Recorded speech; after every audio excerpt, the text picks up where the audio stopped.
ধরে বলেন যে কাজটা করা যাবে না, এই কাজটা অন্যায়, এই কাজের কারণে আল্লাহ তোমাকে জাহান্নামে নিক্ষেপ করবে, আপনি একদিন, 2 দিন, 3 দিন আপনি তাকে বুঝান।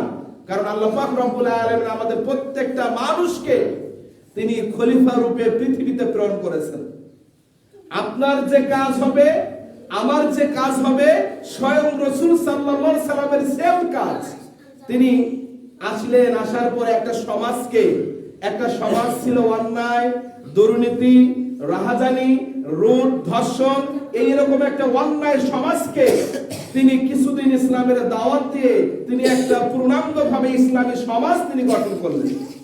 তাহলে আজকে আমাদের সমাজের ভিতরেও দেখেন, আমাদের ছেলে মেয়ে যারা আছে, আমাদের ছেলে মেয়ে, আমরা মানুষের কথা বলবো না, আমাদের ছেলে মেয়েদের কথাই আমরা বলবো। আজকে দেখেন যে এই যে শীত শুরু হয়ে গেছে, কনকনে শীত, বিভিন্ন জায়গাতে রাতে যখন বের হবেন, এই বের হওয়াতে বাড়িতে অনেক মুরব্বী বাবাজিরা থাকে, অনেক মুরব্বী মা থাকেন যে যারা অসুস্থ, এবং আপনি দেখেন যে যে জমিগুলো পাতারগুলোতে আছে, সে পাতারগুলোতে এত সুন্দর করে, এত বাজে বিশ্রী ভাবে যে বক্সগুলো বাজানো হয়, যে ছেলেপেলেরা যে বক্সগুলো বাজায়, এই বাচ্চাগুলো কাদের?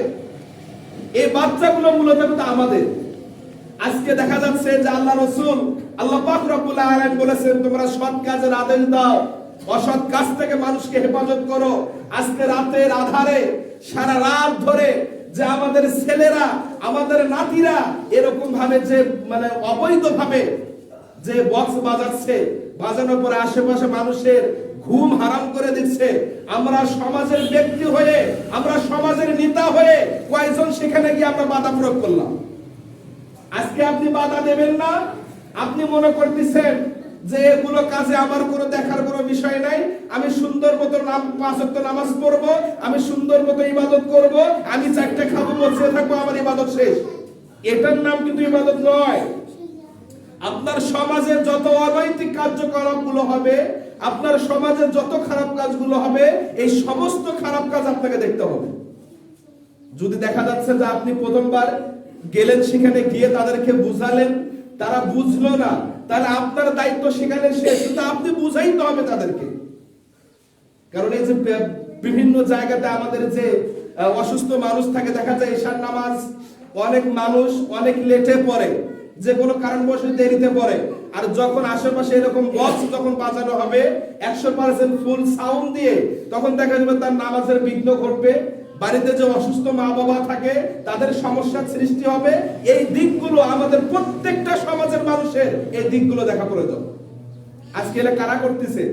আজকে যদি এই মেহেদীপুর পিরিজপুরে যদি একটা মাঠে এরকম অবৈধ কাজ হয়, তাহলে এখানে কোনাপাড়া থেকে কেউ আসবে না, আপনার ছেলেরাই এখানে করবে। তাহলে আপনি তাদের জন্য, তারা পিকনিক খাবে, তাদের জন্য আপনি তাদেরকে টাকা দিচ্ছেন, আপনি তাদেরকে উৎসাহ দিচ্ছেন, এবং এই যে খারাপ কাজগুলো করতেছে, আমি বারবার বলে থাকি যে একজন ব্যক্তি যখন অন্ধকার কবরে চলে যাবে, যাওয়ার পর যেরকম দুনিয়াতে যে ভালো কাজ করলে আল্লাহ পাক রব্বুল আলামিন তাকে যেরকম সওয়াব কবরে দেবে, অনুরূপ ভাবে আপনি দুনিয়াতে যতটুকু খারাপ কাজ করবেন, এই সমস্ত খারাপ কাজের ফল আপনি কিয়ামতের দিন পাবেন।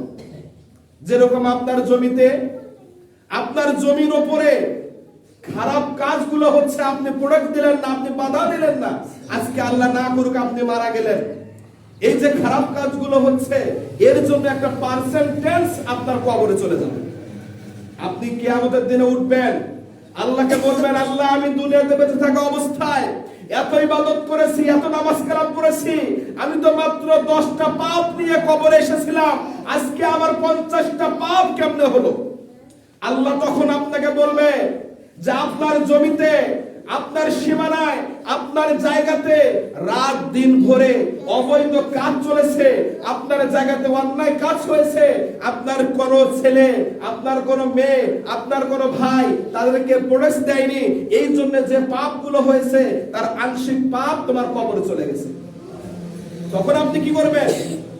যেরকম আমরা দুনিয়াতে আমার বাবা মারা গেছে, আমার মা মারা গেছে, আমার মেয়ে মারা গেছে, আমার ছেলে মারা গেছে, তাদের জন্য আমরা যেরকম করে দান করি, যে দানের সওয়াব কিয়ামতের দিনে দিনে বহাল থাকবে, অনুরূপ ভাবে আপনার জমিতে, আপনার বাড়িতে যে অন্যায় কাজগুলো হবে, যতদিন পর্যন্ত কিয়ামত হবে না অতদিন পর্যন্ত আপনার আমলনামায় সে পাপগুলো যোগ হতে থাকবে। এই জন্য সম্মানিত উপস্থিতি ভাই, আল্লাহ আপনাকে সৎ কাজের আদেশ দিতে বলেছেন, অসৎ কাজ থেকে মানুষকে আপনিও হেফাজত থাকবেন, মানুষকেও হেফাজত রাখবেন। আপনার ছেলে, আপনার পরিবারের কোন লোক যদি এরকম বিভিন্ন জায়গাতে গিয়ে মানুষের ঘুমের বিঘ্ন ঘটায়, মানুষের অসুবিধা ঘটায়, মানুষকে সমস্যার সৃষ্টি করে, তাহলে দেখা যাবে আপনি সেখানে টাকা দিলেন, এটা একটা অবৈধ জায়গা, এবং আপনি যে দিলেন তার কারণে আপনাকে কাল কিয়ামতের দিনে আল্লাহর কাছে জবাবদিহিতা করা লাগবে। সম্মানিত ভাই, এই জন্য যে রজব মাস আল্লাহ আমাদেরকে দিয়েছেন, এই রজব মাসের প্রথম শিক্ষা হচ্ছে আমরা সৎ কাজের আদেশ দিব এবং অসৎ কাজ থেকে মানুষকে যে কোনো ভাবেই হোক আমরা ফিরিয়ে নিয়ে আসবো। 2 নম্বরে দেখেন যে আজকে আমরা নিজেরা সুন্দর করে আল্লাহর কাছে ইবাদত করতেছি, সুন্দর করে 5 ওয়াক্ত নামাজ পড়তেছি, সবগুলো আমাদের ঠিক আছে, কিন্তু আল্লাহ পাক রব্বুল আলামিন এটাও বলেছেন যে তুমি নিজে জাহান্নামের আগুন থেকে বাঁচো এবং তোমার আহাল পরিবার যারা আছে তাদেরকেও তুমি বাঁচাও। আজকে আপনি একাই নামাজ পড়ে ভাবতেছেন যে আমি একাই নামাজ পড়েছি, আমি একাই দরবেশ হয়েছি, আমি একাই মুফতি সাহেব হয়েছি, আমি জান্নাত যাব না। যদি আপনি আপনার পরিবারকে, আপনি আপনার ছেলে মেয়ে, আপনি আপনার সমাজের লোকদেরকে যদি আপনি জাহান্নাম থেকে বাঁচাইতে না পারেন, তাহলে সেই দিন